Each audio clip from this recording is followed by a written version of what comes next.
ছোটো করে কেটেছি, তা আলুকে 4 টুকরো করে মাঝখান দিয়ে খালি করে দিয়েছি। দিয়ে আলু কেটে জলে যদি ভিজিয়ে রাখা হয় তাহলে আলুর যে মিষ্টি যে ভাবটা সুইট চিনি দিলে না তলায় পড়ে থাকে ওটা চলে যায়, এবং যাদের সুগার থাকে অতটা ক্ষতি হয় না। এবার কড়া আমি বসিয়ে দিয়েছি, এবারে কড়াতে আমি তেল দেব।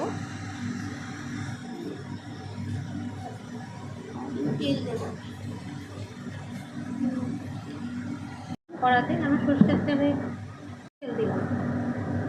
এবার তেলটা কাটবে, তার মধ্যে আমি বাঁধাকপিটা করি 5 ফোড়ন দিলাম,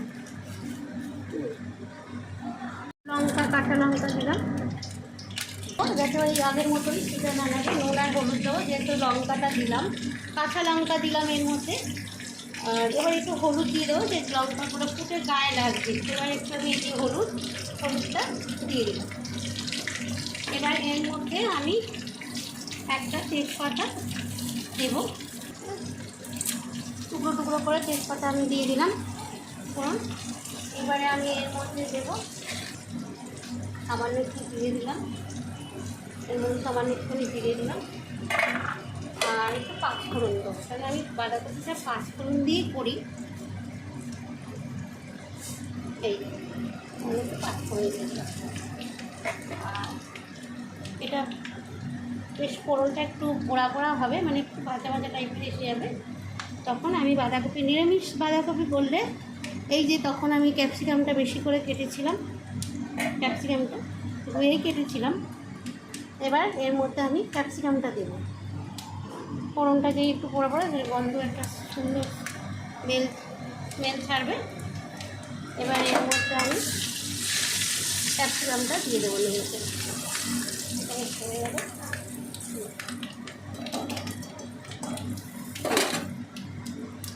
ক্যাপসিকামটা আমি দিয়ে দিলাম। তারপরে আমি আলুগুলো এর মধ্যে দিয়ে দিলাম, আলুগুলো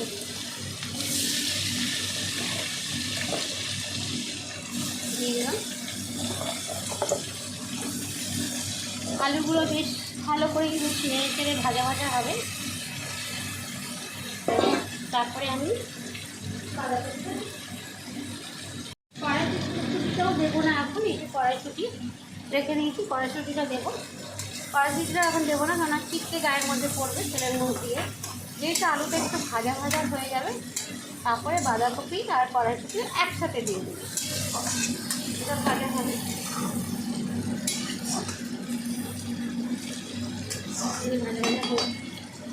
এর মধ্যে একটু হলুদ দেবো, তখনও দিয়েছিলাম হলুদ, আর একটু হলুদ দেবো। এই যে হলুদ দিলাম, তখন একটু দিয়েছিলাম যে গায়ে ওই লঙ্কাটা দিয়ে একটু ছিটা লাগছিলো। তো নুন আর লঙ্কা তেলের মধ্যে দিলে পরে তো যে কোনো সবজি ঢালার সময় বা ভাজা করার সময় তখন গায়ে ছিটে আসবে না, তখন ভালো করে নিয়ে নেবো।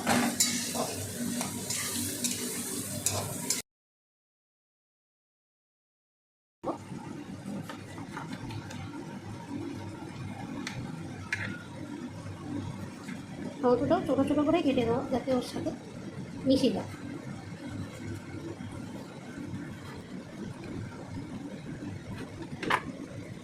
দিয়েছি আমাকে একটা সুন্দর কালার আসবে, যেহেতু কাঁচা লঙ্কা দিয়ে রান্না করছি, তো একটা বেশ মিষ্টি কালার আসবে।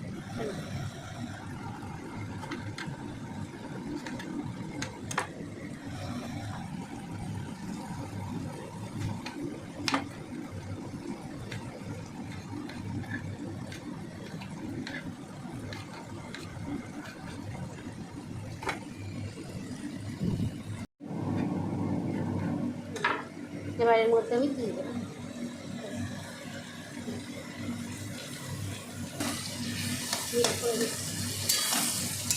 তেলের সাথে টমেটোটাও বেশ মিক্সচার হয়ে যায় আর নরম হয়ে যায়, বেশ মিশে যায়। এটা আরেকটু ভাজবো, আরেকটু নাড়াচাড়া করবো করে ফটাবো। বেশ যখন এটা করতে জলটা ভালো করে এই টমেটোগুলো একটু নরম নরম হয়ে যাবে, তখন আমি বাঁধাকপিটা দিই। তার আগে আমি এই আলুর মধ্যেই আমি জিরের গুঁড়ো ধনের গুঁড়ো একসাথে মিক্সার করে রেখে দিয়েছিলাম। এই এখন এই বড় চামচের 1.5 চামচ দেবো, এই বড় চামচের 1.5 চামচ দিয়ে দিলাম। আর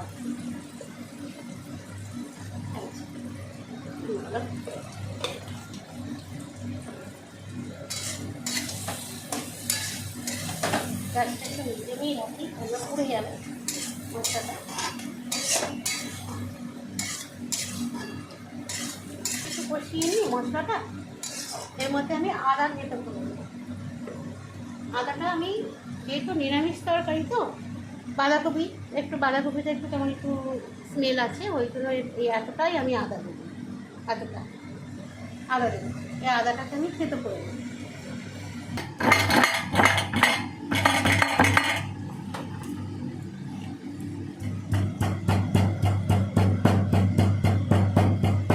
সব কিছু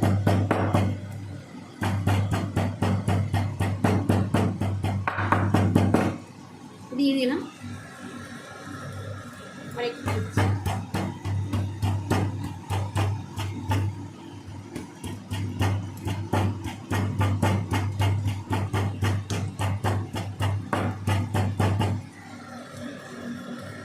দিয়ে দিলাম আদাটা, তারপর এটাকে ভালো করে ভেজে দিয়ে এবার আমি কড়াইশুঁটিটা দিয়ে দিচ্ছি। এই কড়াইশুঁটিটা দিয়ে দিলাম।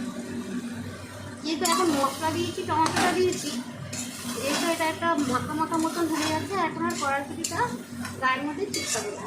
যেহেতু ওই মশলা টমেটোটা একটু রসটা আছে, মাখা মাখা হয়ে যাচ্ছে, মিশে যাচ্ছে। এবারে আমি কড়াইশুঁটিটাও দিয়ে দিলাম। এবারে আমি ক্যাবেজগুলো আস্তে আস্তে তুলে তুলে দিই, একটু করে ছড়িয়ে ছড়িয়ে দেবো, যাতে মশলাটাও ভালোভাবে ঢোকে। এবার দিয়ে অল্প অল্প করে দেবো। আর না, মানে একসাথে দিলে তো উঠতে যাবে, নেড়ে চেড়ে দিলে পরে একটু বেশ মিশেও যাবে, আর নরমও হয়ে যাবে, সফট হয়ে যাবে।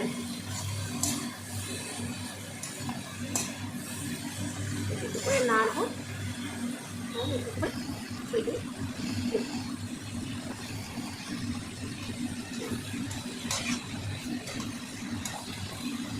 নুন হলুদ আমি আগেই দিয়ে দিয়েছি, যাতে তেলের মতো দিয়েছি, আর আলুর মতো দিয়েছি, যাতে মশলাটা ঢুকে। এবারে আমি সাদা ফুলটা সম্পূর্ণটা দিয়ে দিলাম।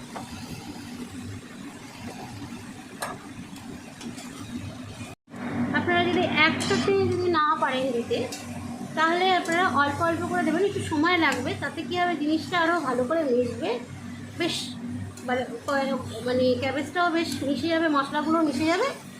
আর অল্প অল্প করে দিলে আপনাদের সুবিধা হবে। একসাথে দিলে পরে হয়তো উঠতে যাবে, নাড়তে পারবেন না, সময় একটু বেশি লাগছে, কিন্তু এতে আরও জিনিসটা ভালো হবে আর সুবিধাও হবে, নাড়তেও সুবিধা হবে।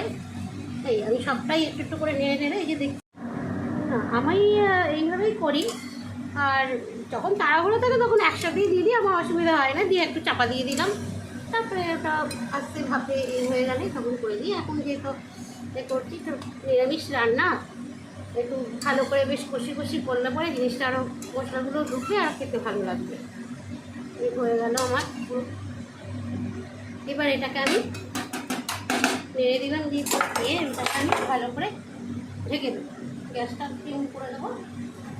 আর এবার এই আদা দিয়ে যাতে এটা ভাপে ভাপে ভালোভাবে বয়েল হয়ে যায়, ঠিক আছে? তাহলে মিনিট 10 হবে, তারপরে আবার নেড়ে দেবো। 20 মিনিটের মধ্যে আমি আবার পরে নেড়ে দেবো। একটু স্টিম করে দিলাম গ্যাসটা, নাহলে পুড়ে যাবে, ওই জন্য আমি স্টিম করে করেই করছি। হ্যাঁ, 20 মিনিট মতন হয়ে গেছে। এবারে একটু নেড়াচাড়া করে দেবো, দেখি কতটা হলো। এই দেখুন, একটু তলা একটু লেগে গেছে, যেহেতু নাড়ায়নি, 20 মিনিটের মনে হয় বেশিই হয়ে গেছে। যাই হোক, আমি এবার একটু নেড়ে দিচ্ছি। আরে আবার দাঁড়াও, মাঝে মাঝে একটু আপনারা নেড়ে নেবেন, দেখে নেবেন কি লেগে টেগে যাচ্ছে কিনা। আমি তো একবারেই সেই দিয়ে চলে গেছিলাম, এবার নেড়ে দিলাম। এবার মোটামুটি হয়েই এসছে এটা, আর উলট পাল্ট করে দিয়ে দিলাম। এবার আমি এর মধ্যে দেবো, এই দেখুন কাঁচা লঙ্কা রেখেছি 4টে, কাঁচা লঙ্কা আমি একটু ভেঙে ভেঙে দেবো,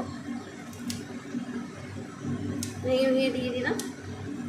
আর 3টে এলাচ, আর দারচিনি, আর লবঙ্গ, এই একটা দুটো লবঙ্গ।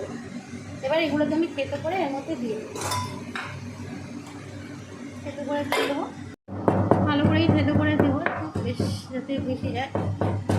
নিরামিষ তরকারি তো, আর বাঁধাকপি কিন্তু একটু গরম মশলা দিতেই হয়। গরম মশলা আমি এরকম হাতেই থেতো করে দিই, গোটা গোলমরিচ দিই। আজকে গোলমরিচ দিলাম না, আজকে দিলাম এলাচ, দারচিনি আর লবঙ্গ, আদা তো থেতো করে দিলামই দেখেছি।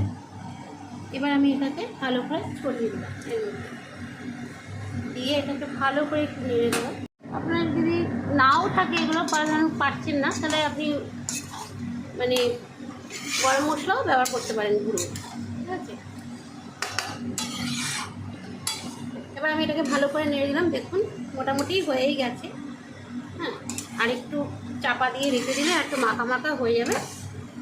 আমি আবার নেড়ে চেড়ে গ্যাসটাকে মিডিয়াম করে দিয়ে কমিয়ে দিয়ে দেবো। এই আমাদের হয়ে গেল বাঁধাকপি। আর ভালো করে মিশিয়ে নিচ্ছি। নুনটা টেস্ট করতে হবে, তাহলে তখন আমি নুনটা দিয়েছিলাম, দেখতে হবে।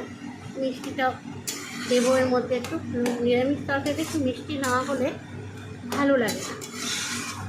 এবার এর মধ্যে সামান্য একটু চিনি দেবো। মোটামুটি হয়েই এসছে। তারপরে মশলাটাকে একটু দিয়ে দিলাম, আর গরম মশলাটা দিলাম, দারচিনি, এলাচ, লবঙ্গ থেতো করে দিলাম। এবার আমি এর মধ্যে একটু সামান্য একটু জল দেবো, কেননা মশলাটা আলুটা একটু শক্ত আছে। এই সামান্য একটুখানি জল আমি দিয়ে দিলাম, যাতে আলুটা একটু ভালো সিদ্ধ হয়ে যায়, বাঁধাকপিটা আর একটু বেশ গলে যায়।